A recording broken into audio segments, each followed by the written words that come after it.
My health was failing, and inside I knew I was dying. I feel like I had lost so much. I lost my job, I lost my health, I lost my friends. So there wasn't really that much else to lose. I got to a point where even in daily life, I thought, is this really worth doing? It's the hardest thing that you can do. Most of the time I was lying in bed, in a fetal position, just trying to hang on. It was very difficult to function because I was constantly fatigued, I was constantly nauseous, and I had this crazy brain fog. And I looked at him and I said, okay, well, where's the pill to fix me? He's like, no, you don't understand, there's no pill to fix you. And there were many times where I would find myself on the floor and having no idea how I got there or how long I had been there. This is not just something's wrong or something's really wrong. I'm sick, I have to figure out what the problem is. But I understand how people can take their life.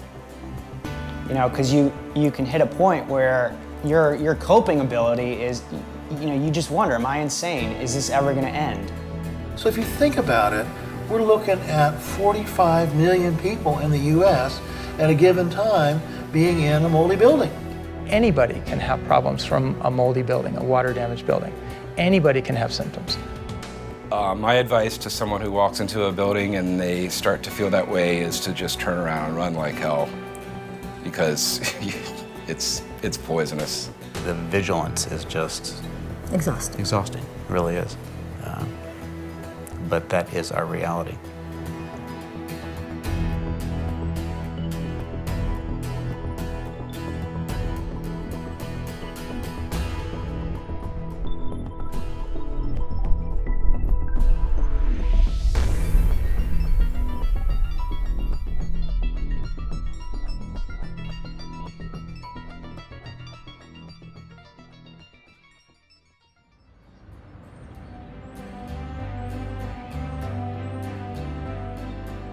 Air. It brings us life. With that air comes things like air pollution. It also brings mold spores that have always been present in the air. The same science that brought us air pollution has altered the aggressiveness of these mold spores that occur naturally in the air.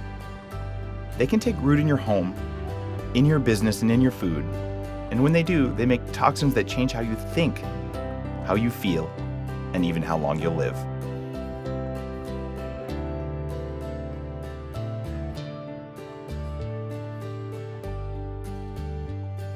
When I was a kid, I was sick a lot, and then as a young man, I weighed 300 pounds. And it felt like every day was a struggle, like I was always using maximum effort to get anything done. The reason I felt this way is that I was exposed to toxic mold. This is a problem that affects hundreds of millions of people every single day. I'm Dave Asprey, and I'm making this documentary because mold affects everyone. The common symptoms are brain fog, cognitive dysfunction, mood issues, sleep issues, autoimmune, inflammatory problems, joint pain, fatigue. I've always loved to be very physically active. Prior to being exposed to mold, I loved to surf, loved to swim, loved to rock climb, weight train. I was an Olympic lifting trainer, I was a CrossFit trainer, a Navy officer. So physical capacity and physical exercise and exertion have always been something that's very important to me. One of the biggest challenges has been having very little energy, very little capacity, both cognitively as well as physically. I had uncontrollable throw up every day, migraines, severe hypertension, cardiac arrhythmias, unusual periods, lots of abdominal pain, joint pain, fatigue. The most important issue is that mold and all of the other critters that live inside wet buildings will do is to create a collection of symptoms. It won't be one.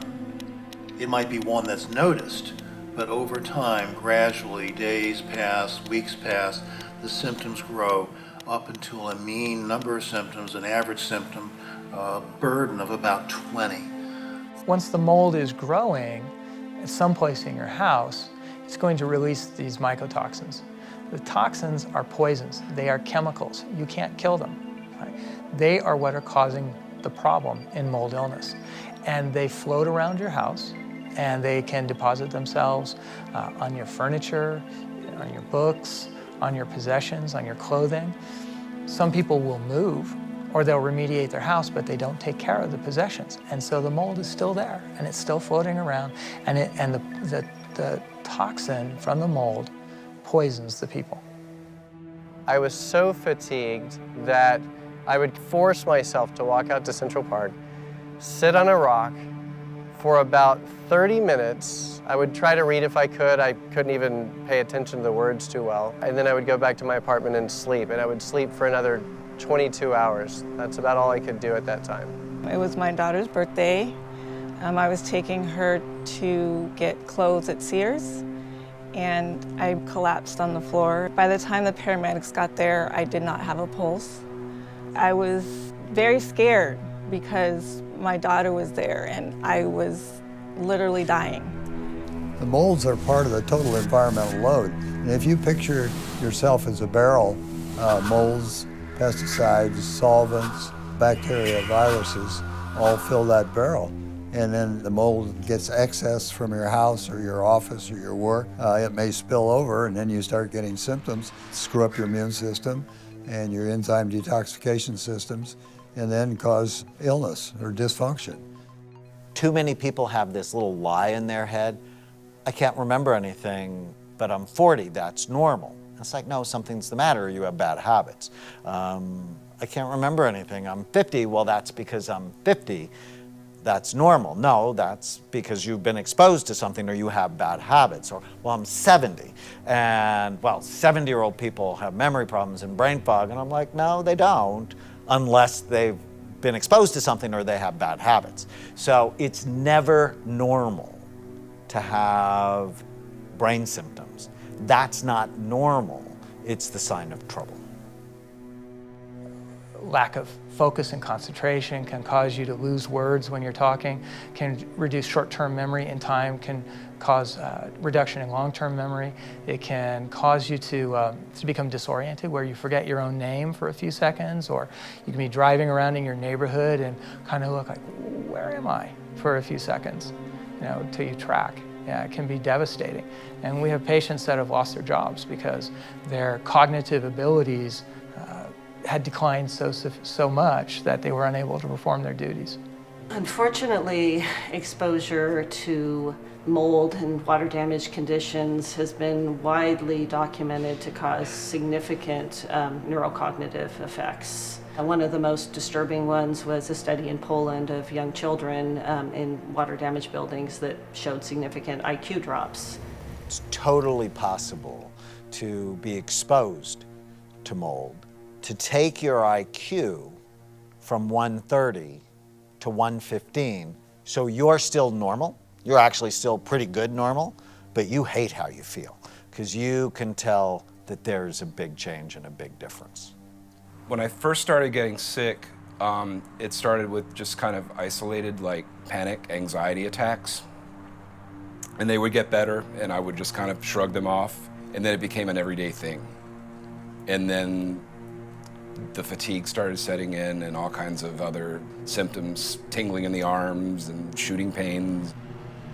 The most difficult thing for me was that my brain was not working. As time went on, it worked less and less, until at the end I was really comatose most of the time and in bed almost all of the time, just trying to hang on, which is why I was so desperate to try different things, because mold seemed like it had the possibility of being an issue when I read about what Stachybotrys could do, but no one else believed that it could be the case. So I think I had to get to a level of desperation before I could even consider the possibility.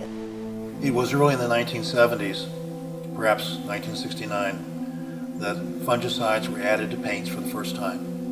Unfortunately, those fungicides created mutations in fungi such that the fungi that lived beyond the fungicide created toxins that made us sick, and the ones that were from non-mutants did not make us sick. We put the fungicide into the paint, we're paying the price. So there are molds in their environment and there are molds in food. And people who are sensitive to mold in their environment are often more sensitive to the mold or yeast in their food. Mold, certain of them, make a poisonous byproduct called a mycotoxin. So it's a mold poison. For example, penicillium is a mold. The poison it makes is called penicillin. Brewer's yeast is the mold. The poison it makes is called alcohol.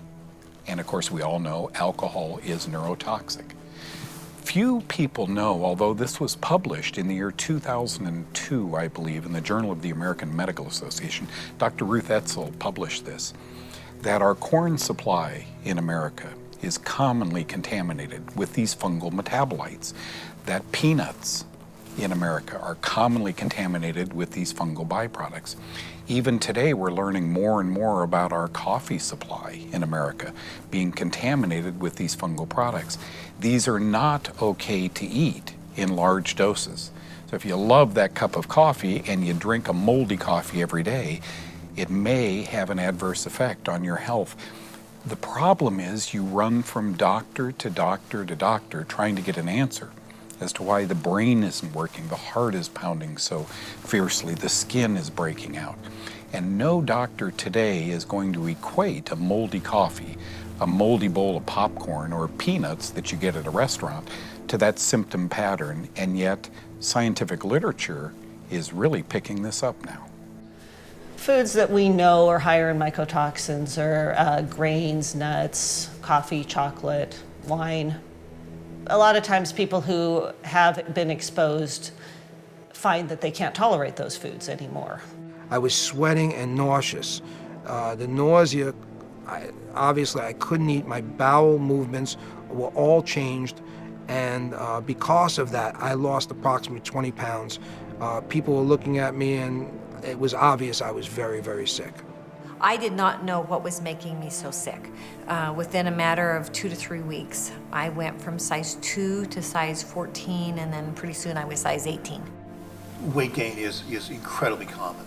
We ask about it routinely. There are a few people that paradoxically lose weight, but it usually is weight gain out of the blue, without any change of diet, 20, 30 pounds, and that weight won't come off by doing the normal things of exercising and eating less. Psychological symptoms, they abound. Minimal would be just mood swings. People don't feel well, they're cranky, they don't sleep well, they tend to get set off very easily. I just lost interest in everything. Just the ensuing depression and anxiety just like took over everything. You know, I couldn't concentrate at all. I would stare at my guitar for months and just not even touch it. I just kind of withdrew. Changes we look for, we call them mood swings. Some people will get down and they have suicidal thoughts. Other people get agitated beyond agitated.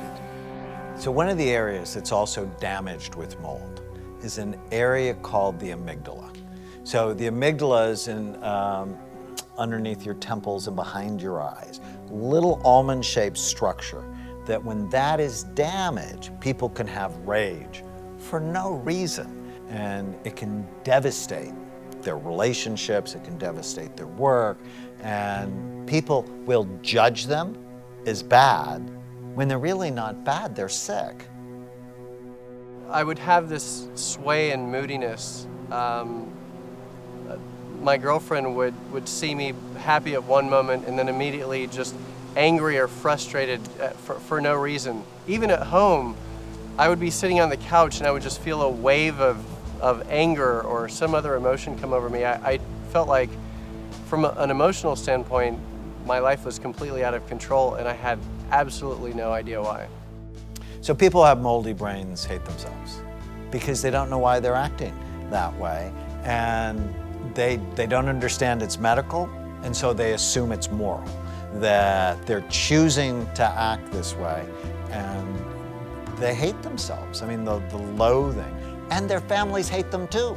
Because it's like, if you loved me, you wouldn't be an asshole. It's like, why are you an asshole? And nobody knows. And the imaging has taught me that behavior is a lot more complicated, and it makes me more thoughtful, more forgiving, and when I see people act badly, I'm like, somebody should look at their brain. 100 years ago, coal miners would take a canary into the mine with them. Not for the songs, but because when the toxic gases in the mine got strong enough to kill the canary, they knew they had only minutes to get out, even though they couldn't detect it. It turns out that about 28% of people are genetically canaries for toxic mold. We did draw some laboratory markers, and those came back that we had some genotypes that were considered dreaded, and that our kids now had as well. We have 3 children, and Alex, our oldest, had comprehension issues, lost his love of playing piano, was affected in many, many ways. He wound up with some pretty severe neuropsychiatric issues, and I'm happy to say he's doing much better. Removal from mold is an amazing thing. Drew, our second son, he was supposed to be getting up for school one day, and he called, Mom, something's wrong, and he was diaphoretic and hunched over, and then within about 2 or 3 days, he really couldn't walk. His legs would not support him. We eventually got a wheelchair because it did not look like we were going forward, and he was in the wheelchair for 11 weeks.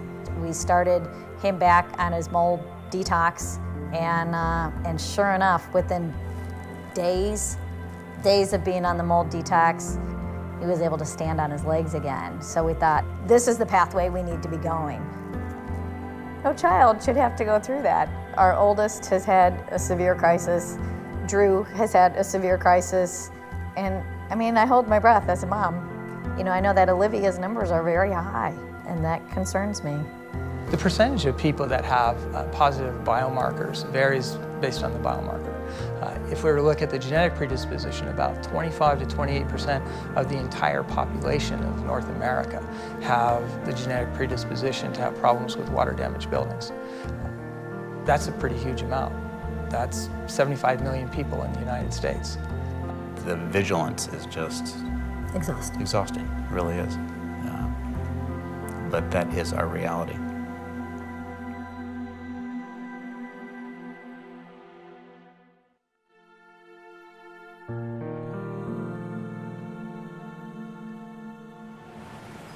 The modern world, with all its high-tech advancements, has accelerated the growth of airborne particles. Every day, the air we breathe is filled with them, both natural and man-made. These include everything from combustion engines and smokestacks to mold and mold toxins. Breathing these airborne particles can make some of us weak and some of us really sick. Somewhere around 50% of the buildings in the United States have water damage. What we know is that anybody can have problems from a moldy building, a water-damaged building. Anybody can have symptoms, but somewhere between 25 and 28% of the people in the United States can go on to develop multi-symptom illness that can be debilitating. They did some work on my previous apartment. They came in and jackhammered the floor out. There was apparently some problems with the pipes, which were about 6 feet below. The debris was piled up higher than the refrigerator, just concrete, and of course all the particulate matter went everywhere, and everything I own had dust on it. So it was shortly thereafter that I started feeling really sick. I'd had a door installed, and the installer failed to put any sort of moisture barrier. So whenever there was moisture outside, it wicked under the floor about 12 feet. Then I started smelling what I know is Stachybotrys. It's the mold that grows in drywall. And there was just a little tiny strip on the molding. And I pulled that off and got it outside, and I actually did send that in and had it tested, and it was Stachybotrys. I lived in a room that was above a sauna and a shower. And the exhaust for that sauna and shower, instead of, by code, routing those to the outside, they had routed those exhaust ducts and just dumped them into the wall. So that created a perfect environment for mold to grow. And they did some construction. They ended up ripping open that wall. And sure enough, there was a huge sheet of black mold in there. In a certain sense, it was validating, to the degree that like, okay, this makes sense. There was one leak that their pipe burst inside the wall. My bedroom wall was shared with that person's laundry wall. So when they tested my house, it showed it was the whole building that was infected. And a lot of times people don't even know that they have plumbing leaks, especially if it's a little pinhead leak. It could be going on for a very long time, and they wouldn't necessarily know until either all of a sudden the floor caves in or the ceiling falls in, or somebody's feeling sick and they're trying to figure out why. The mold was concentrated in my bedroom, above my bed, within the ceiling, so it was undetectable. My daughter Victoria had similar reactions from the mold as I had given her a bed, unknowing that it had been in my room for 5 years. And after she got the bed, she started getting the same type of cognitive difficulties, both of her legs, knees. She was having problems and seeing knee specialists. At that time, sorry, you know, just knowing that my children were watching me fail as my health was failing, and inside I knew I was dying. But it's Victoria getting the same symptoms that led me to believe it was something more than just my health. It was something that was within the home. The problem with modern buildings is that they're really made out of paper.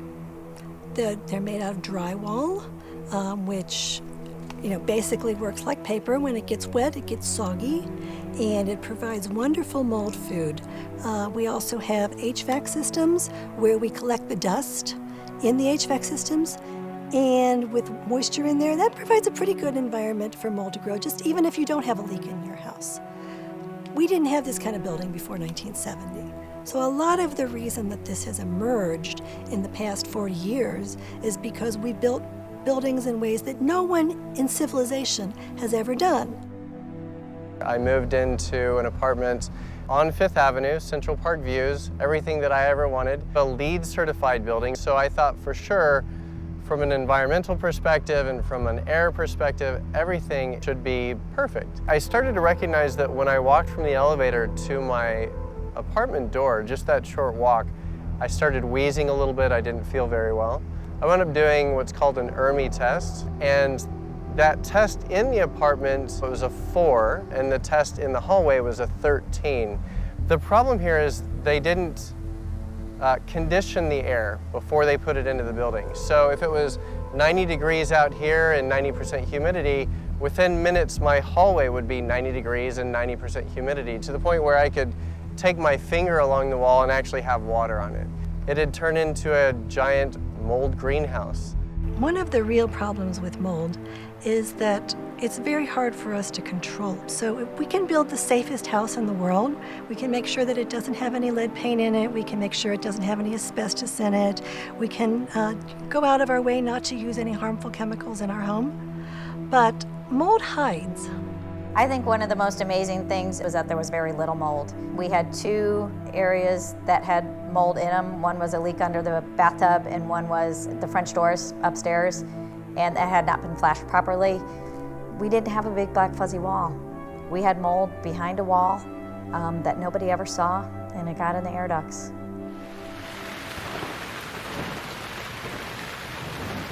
It started during Hurricane Sandy. I live on a sandbar, obviously, this is Coney Island, and the water came from the ocean side and the bay behind us. It ran down my street over here. I have a bulkhead behind me. It wrapped around the bulkhead. I was downstairs in the basement with a friend of mine, and we were taping the windows, and the water just piled up. The doors popped in, and I said, it's time to leave. There's nothing going to save anything in this basement. Some mushrooms grew out of the wall, but at the time I did not think anything of mold. I didn't know it was affecting me. Dead mold is just as bad as live mold. When mold dies, its cell wall desiccates, it gets dry, and it'll break apart into little fragments, and the fragments have toxins on them. This is a disease of toxin. When you inhale those toxins, they're in you. If you don't recognize them as being foreign, you have a difficult time getting them out of your body. Here's a house that was overrun by mold after Hurricane Sandy. It's an extraordinary example of how toxic mold can grow in your home. Here's how mold contaminates a building and makes you sick. First, there are wet or damp conditions in your home, school, or office that come from things like water leaks, poor construction, constricted airflow, air conditioning, and condensation. The mold grows sometimes in the open, but more often you can't see it. Spores from the mold and their toxins are released into the air.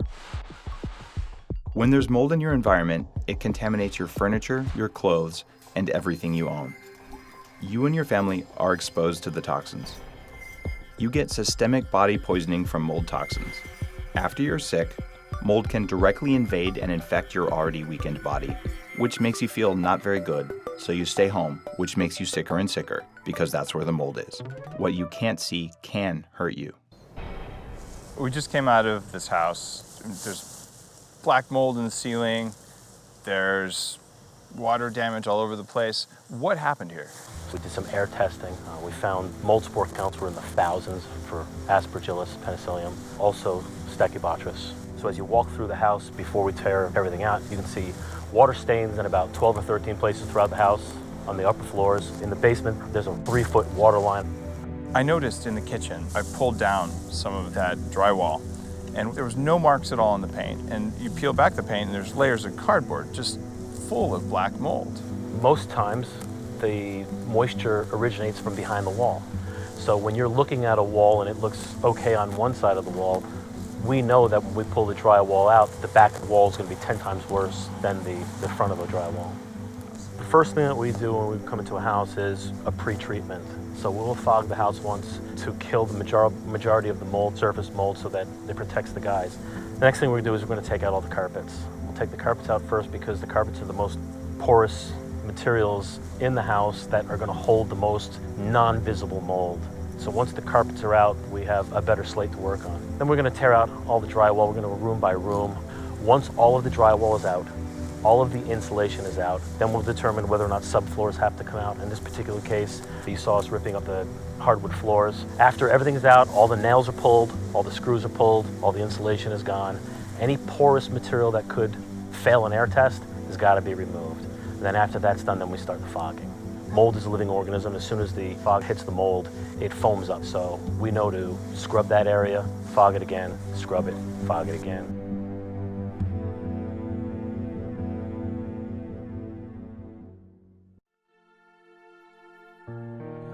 It's clear that mold is all around us, and it makes us ill. But people with severe mold exposure are often shunned without a shoulder to lean on just when they need it the most. To prove to my family, to my dad and my brother, it was the worst thing. And having them believe in me now is, something I'm still working on. So I would say I lost about 90% of my friends and family due to this.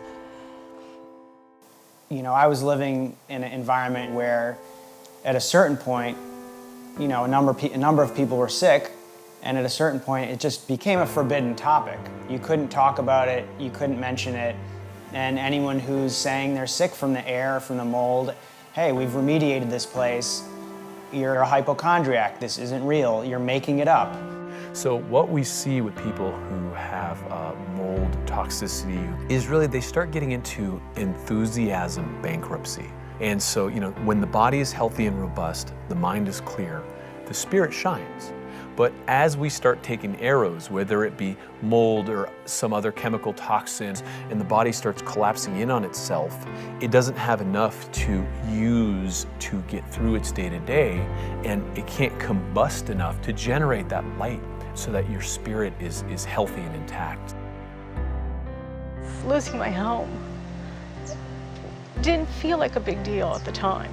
Now it does, because it's been 3 years. I left thinking that I was going to go to some dry part of the country and I was going to find a nice mold-free house. So by the time I actually left home, I feel like I had lost so much. I'd lost my job, I lost my health, I lost my friends. So there wasn't really that much else to lose. I got to the point where I almost didn't feel like a person anymore because I was so sick and I was so out of it all the time. It was really like being comatose all the time. Yeah, except for maybe an hour a day. You know, you pick up the phone and you say, sorry, I haven't called in ages. By the way, I have some weird mold thing that no one's ever heard of. And, you know, they're like, okay, sure, you know, nice to hear from you. Hope you feel better, take care, and that was it. So when I see people where one person is affected and other family members may not be affected, it's always a touchy situation because depending on the relationship that the couple or family has, it can be hard for someone to understand that a water-damaged, moldy building can have this big an impact on health, especially if they aren't feeling anything. People are different genetically. They will react differently to anything. Support's been tough. Support's been tough. People understand trauma. People understand cancer. I mean, there's certain things that people get, and they know to be supportive, and they understand, and they ask the right questions. This is one of those things that's kind of taboo. It's one of those things where they think you're crazy. I got to a point where even in daily life, I thought, is this really worth doing? I just feel pain, I feel lethargy, I have no spirit to do absolutely anything. It's the hardest thing that you can do. A lot of people do start to feel hopeless because they can't stop feeling bad. Optimism is very important. It's hard to muster sometimes, though, when you're lying on the couch feeling awful for days on end. You know, I can sit here and talk optimism all I want, but it's been a very tough road. I mean, I'm not going to mince words. There were times when I didn't want to wake up. I was in so much pain. Like I said, it's hard to muster optimism, but you kind of have to. It's either that or perish. I understand how people can take their life because you can hit a point where your coping ability is, you know, you just wonder, am I insane? Is this ever going to end? You can no longer just kind of power through it. Most of the time, people with mold illness are not diagnosed. So the psychological effects are, the doctors are often saying it's in your head, or you're depressed, or take some Prozac, but mold illness is not a Prozac deficiency. It's a real thing.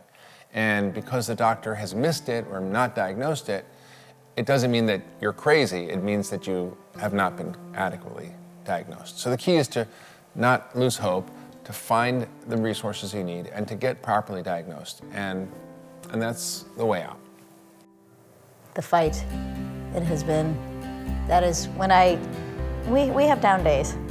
We have up days, we have down days, and typically those down days are overwhelming. I am tired of the battle, because it is a battle all the time.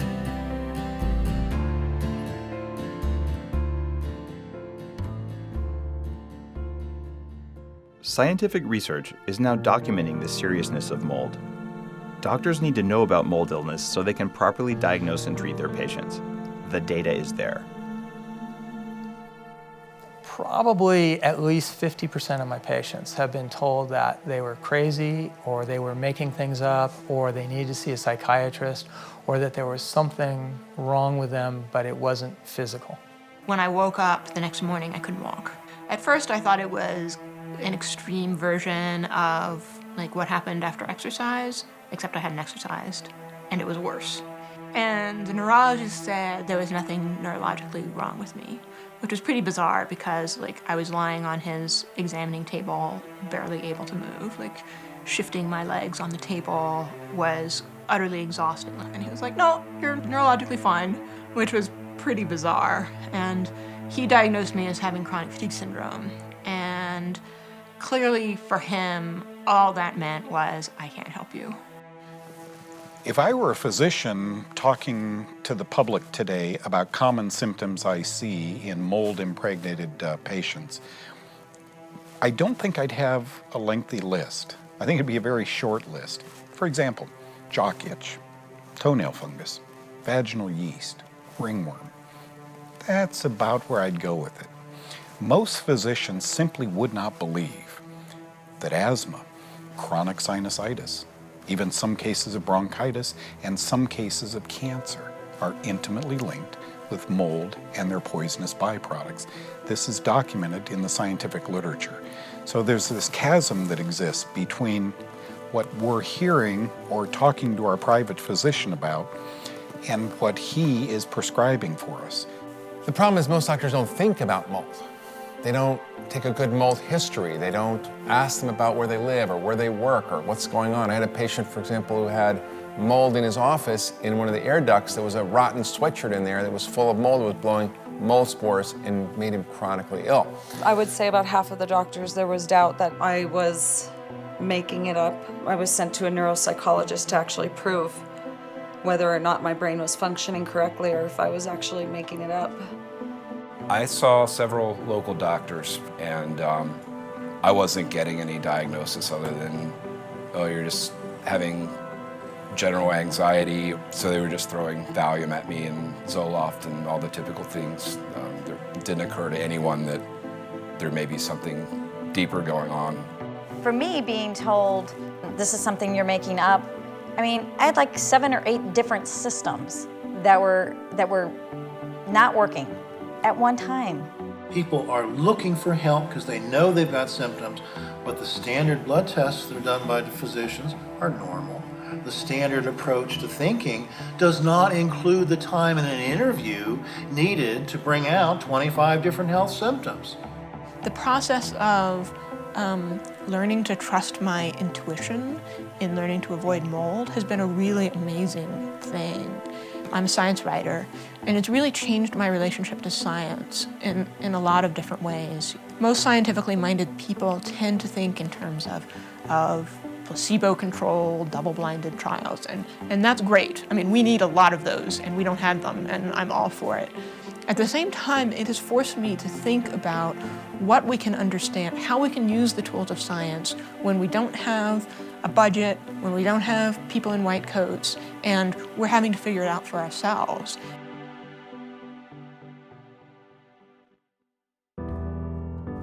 It took centuries to overcome accepted beliefs about the Earth's place in the universe, the shape of the planet, and even the existence of microbes, bacteria, and viruses.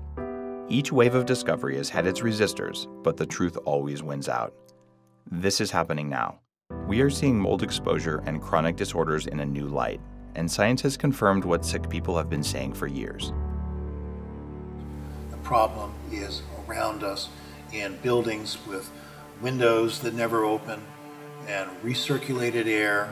The problem is due to new construction, and in fact, old construction might be safer. But the issue is that if a grouping of symptoms comes up, do not assume it's allergy.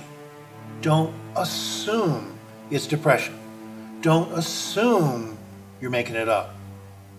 Assume a patient is coming asking for help, and the duty of the physician is to be responsive to patients' needs.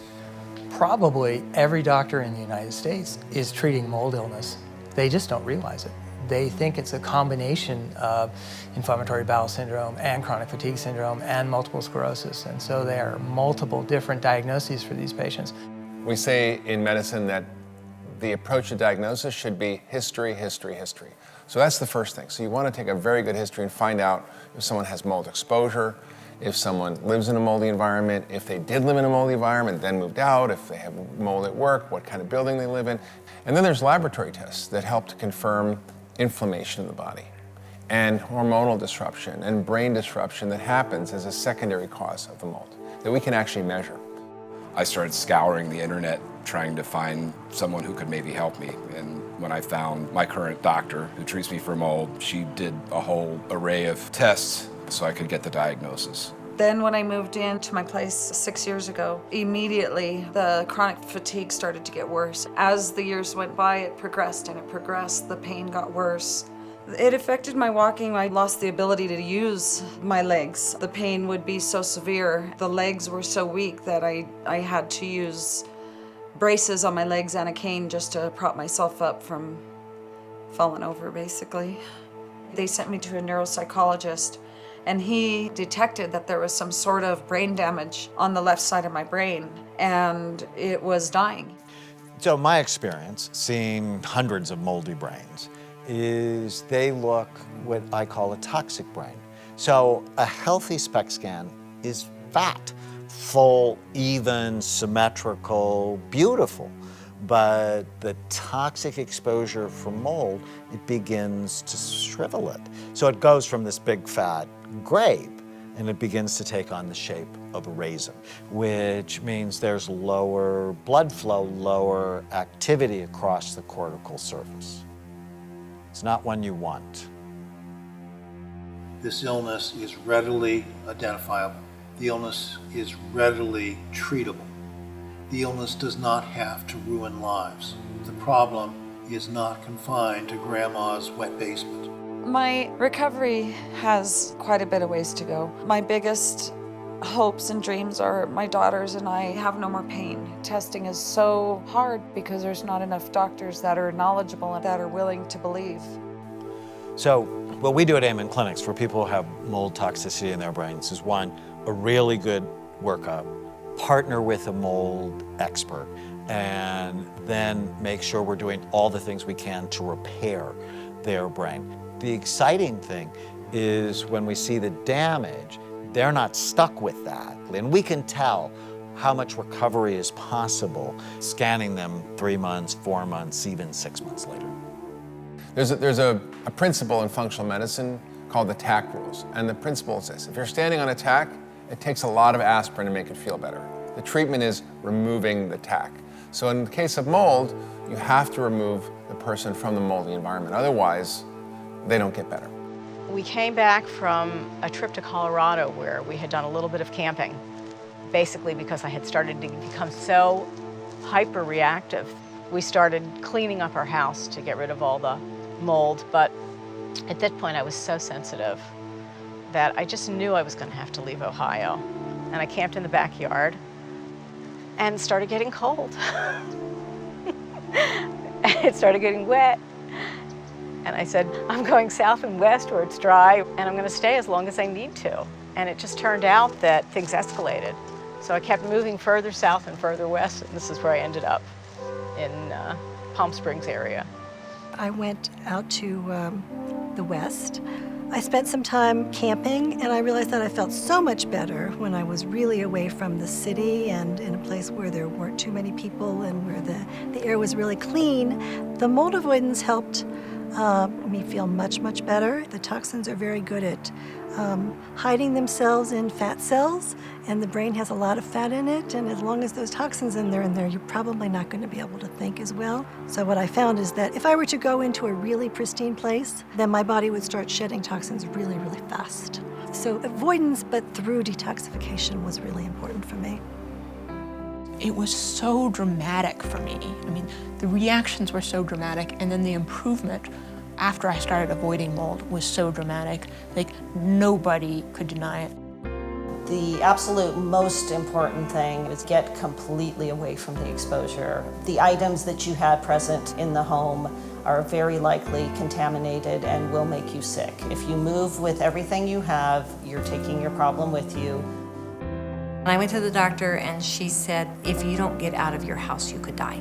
You need to leave your house and take nothing with you. So I took my driver's license and my credit card and just walked away from everything. I stayed in a tent the first year, and then the following summer I stayed in our garden shed. It wasn't insulated. It had lots of air movement. It wasn't really sealed tightly. And that actually worked better. I did eventually get my home repaired, and I can now live in my home. Yeah, in the Palm Springs area, I'm in Desert Hot Springs in a small trailer at a RV park called Sam's Family Spa. One of the things that I need to do, and other people that are sensitive to mold need to do, is we need to clean everything off when we get out of an environment that's not controlled, because it's really hard sometimes to know whether you're picking up mycotoxins or mold spores. So when I started doing avoidance and camping, I had maybe 24 or 25 different symptoms, and they just started peeling off. Our treatment protocol depends on how poisoned or how sensitive the patient is. So first, history, physical exam, laboratory test to find out what their immune system looks like, then provocation of the molds, and then treatment with the injections of the mold. Also, if they have mycotoxins or mold toxins in them, we would then go ahead and give them sauna if they can tolerate it. And we would give them high nutrients like vitamin C, glutathione, multiminerals, multivitamins. And a lot of patients need oxygen therapy because their microvessels have shut down and they don't extract the oxygen. So when you have these conditions, rule out fungus first. Otherwise, you'll run from doctor to doctor to doctor, and you can rule out fungus relatively easy with good supplements aimed at interrupting fungal growth in your body and a diet that literally starves parasitic yeast and fungus. What does mold hate? Hates eggs, hates beef, right? Hates broccoli, hates Brussels sprouts, hates kale, hates celery, hates carrots. And so those are the foods that we want you to eat. So of the 40,000 psychiatrists in the United States, very few of them look at the brain. So what that means is they're flying blind. And when you fly blind, you miss traumatic brain injury, you miss mold exposure, you miss other environmental toxins. And because you miss those, you misdiagnose, mistreat, and hurt people. My advice to anybody who's feeling really sick and they can't get to the root cause and they're getting the proverbial runaround from doctors is to go find a mold literate doctor who can do the correct tests. Because I suspect there are people out there who have been sick for years who have gone undiagnosed and they've been misdiagnosed. So I would suggest to anybody who just isn't getting better to entertain the idea that it could be mold related, because mold is everywhere. It's hard to find a place that's clean. It's hard to clean a place, but I've gone in a very short amount of time from chronic fatigue, dragging myself out, sleeping 22 hours a day, to working again and running half marathons. I just ran a half marathon yesterday. You have to be, what I say, the captain of your own ship. You have to be the head scientist and figure out what is wrong, what helps, what doesn't help. For a doctor to figure this out, they would have to follow you around 24/7, taking notes of everything you do. I still find moments of joy most every day, but it's certainly not the life that I ever imagined.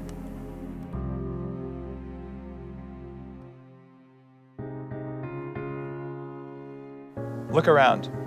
Even if you don't see mold, it can still be there. It can take the life out of you. Maybe not today, maybe not tomorrow, but no one is immune from its effects. In medical school, most doctors don't learn about mold illness or mold-related illness. They don't learn about how to diagnose imbalances in the immune system or dysfunction in the brain. And they often dismiss the symptoms that go along with mold as something else or as some psychological issue, which is really unfortunate. So we need to rethink how we're teaching doctors. We need to rethink the curriculum. We need to rethink our approach. And we need to focus on dealing with the root causes of disease and personalizing our treatment. The most exciting thing that I've learned is if you had a moldy brain or a damaged brain and you do the right things for it, that there's a lot of healing that can take place, that you're not stuck with the brain you have, that with the right interventions, often, very often, you can make it better. Listen to your patients. If they're not doing well, if they have concerns of something that might be in their environment, believe them. The science is there. Spend a few minutes on PubMed. You'll be drowning in literature. The information is there. Don't let anybody tell you that there's no science behind this. If you think you have mold illness, there's a way out. And it might be a long way out, but there is a way out, and there is hope. But you have to find a practitioner who can help you deal systematically with the mold illness. 1, you have to get rid of it in your environment, and 2, you have to get out of your body, and 3, you have to repair the damage that's been done. So those are the 3 steps to healing from mold illness. And if you follow those steps and you're focused and you work with an experienced practitioner, you can get better. I absolutely know that in 10, 15, 20 years, the mold illness biotoxin paradigm will be taught in medical schools. It has to be. There are so many patients. There's so much data in the published literature. Unfortunately, it's just not in the literature that most doctors read. It's in magazines, journals like Toxicology, as opposed to the Journal of American Medical Association. But when I started this, I was skeptical, like any doctor is. But after I saw my first 15 mold patients who were all going to the same school, and I saw that they have the same history, They had the same physical exam, they had the same abnormalities on lab work, and then when they were treated, the ones that took the treatment got better, and the ones that didn't. So I am convinced, beyond a shadow of a doubt. Now, 5 years, 700 patients later, I'm even more convinced. What we see in the U.S. is a huge increased number of people sick in water-damaged buildings that we don't see in other areas. So are we doing the right thing as far as mold goes in the U.S.? No. Can we do a lot more for the 50% of U.S. buildings that are water damaged? Yes. Should we be monitoring our children? Should we be monitoring our schools and our workplace? Yes. Our children and workers are given rights to safe schools and safe workplaces. Our renters are given rights to safe homes and apartments. Things get better, and they can, you know? And you can't necessarily get through everything based on kind of willpower. It takes a little bit more than that. The sky may have fallen, but we have to move on. You have to take your situation for what it is now and do everything in your power to help yourself and your family. The question is, do we want to know? And it's scary. I don't think I wanted to know either. Your home environment can be a scary place for you. And it's so scary for us to think that the medical community is not taking care of us and that they don't know what's in the literature. So that's a scary thought. And I think that we don't really want to know that. But I think we need to. I would encourage people to really tune in and really listen to their bodies and see their bodies as a source of wisdom rather than expecting the answers to all come from authorities from outside. Because the fact is, I mean, we need authorities from outside who have studied this and have something to offer. But we don't have it right now. We don't have it nearly as much as we need. So I think people need to accept that and you know, turn to one another for support, learn from patients, and learn from themselves. My health now, and I'm not even to the peak, my health is better than it almost has been the rest of my life. So for me, it's been a godsend to get this far, and I'm so happy, and I hope I can convey to other people that you might actually get better than you were before. So, you know, keep your chin up and keep trying to make this thing work for you.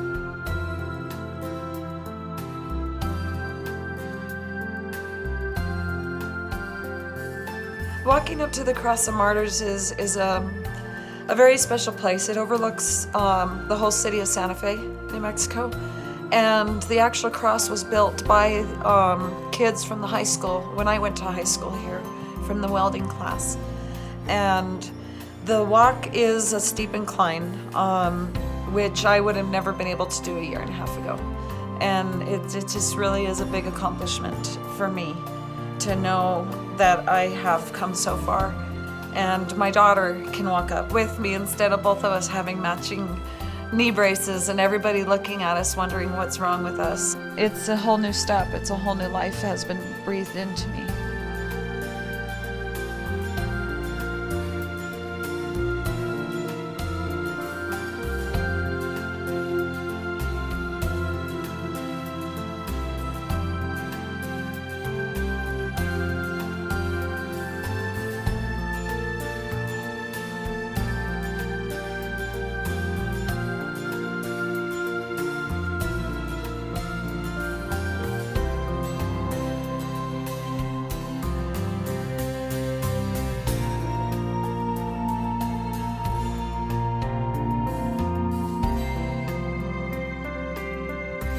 People who have major problems with their health have something that's very valuable on the other side, which is in spirituality we call it gnosis.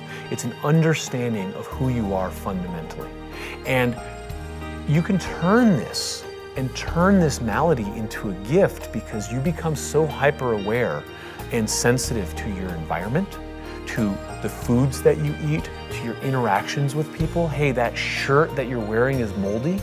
And so you have to develop these senses to become more hyper aware. And The lack of awareness is the malady that's really infecting our society. And so a lot of times on a spirit level, the lesson that we learn from something like this really turns us around and liberates us. So when we become more conscious and aware, we then have the capacity to take that into other facets of life. And this challenge has put them through a furnace, and on the other side, they're a fully cooked and enlightened human on a lot of levels.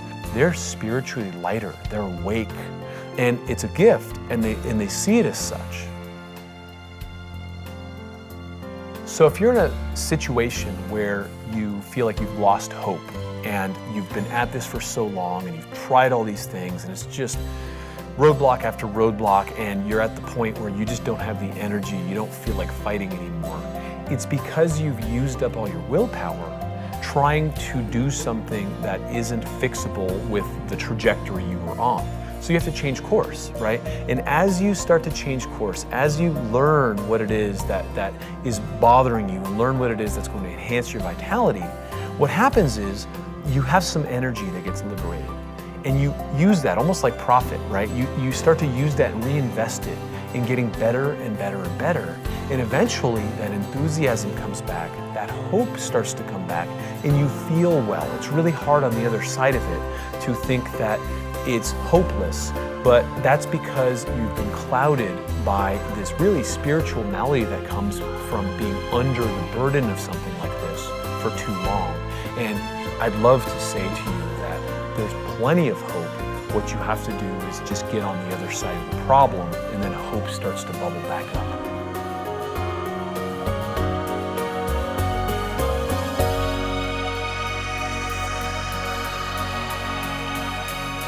I'm hopeful. I'm hopeful that we're quicker to recognize when things are going wrong. I'm hopeful that the entire medical community can get on board quicker. And I don't know what the ultimate momentum shifter is going to be, but at some point, this will be recognized. We won't be seen as such oddballs, but we'll be seen as people who, I think, kind of got hit early. I'm just hopeful that our kids don't have to go through this, that they don't have to fight for their medical treatment. They won't have to fight to have a clean home. They won't have to, I mean, everything's been a fight. And it would be nice if we didn't have to fight, if we could discuss, if we could learn and educate together. That would be wonderful. And I think we're kind of at the forefront, but we're not there yet. But I'm hopeful we can get there.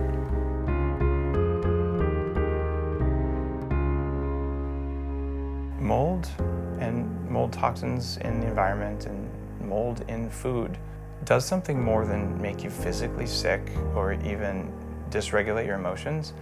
There's something that lives in your chest or in your heart, something that isn't easy to measure, but something that most people know about. In the East, you call it a chi or a life force. If you're my grandparents, it's your vim and vigor or the spark. But whatever you want to call that thing that's inside you, think of it like a light. And mold makes the light dimmer. And that isn't okay.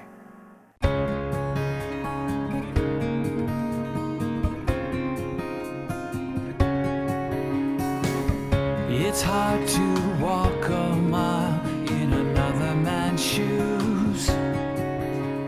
It's hard to hear them voice the pain they're going through. It's hard to know what's really real, and everyone complains anyway, so who knows what they really feel. It's so easy to smile and look away. It's easy to say you're busy today. Times are tough and we all have our own pains, but when the light in their eyes and the spark of life is red and torn, you might reach out your hand, 'cause the light in our eyes is the spark, is the fire